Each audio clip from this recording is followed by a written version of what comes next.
British सरकार पर, British Bharat पर। उस समय आप कल्पना कीजिए कि जिन लोगों को ब्रिटिश आर्मी में शामिल कराया गया था, जो अंग्रेज़ों के लिए लड़ने गए थे, उन सब लोगों ने अगर नेताजी का साथ दिया होता तो आज़ादी कितने साल पहले मिल गई होती।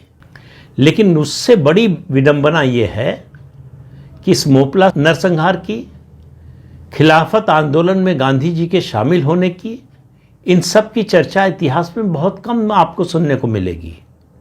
इसकी समीक्षा तो होती ही नहीं है, क्योंकि गांधी ने कुछ गलत किया ये मानने के लिए इस देश का एक बड़ा वर्ग तैयार ही नहीं है।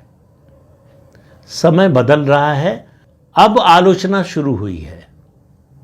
मैं ये नहीं कह रहा हूं कि गांधी की आलोचना करने वाले सब लोग सही हैं या गांधी की हर हाल में आलोचना होनी ही चाहिए, लेकिन जो गलत है उसको गलत कहने का साहस तो होना चाहिए।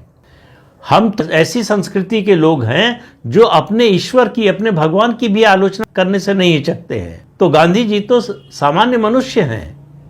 तो इस सब को देखते हुए लगता है, जो हम लोग इतिहास की बात करते हैं कि इतिहास को तोड़ा मरोड़ा गया, असल में कितना छिपाया गया, कितना गलत तरीके से पेश किया गया।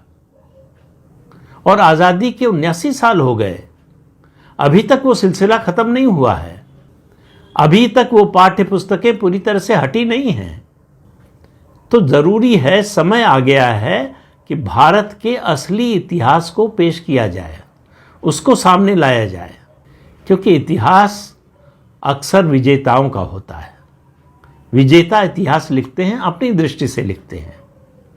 तो ब्रिटिशर्स ने जो इतिहास लिखवाया वो अपनी दृष्टि से लिखवाया, लेकिन दुर्भाग्य की बात यह है कि कांग्रेस पार्टी ने उसको जैसे का तैसा स्वीकार कर लिया।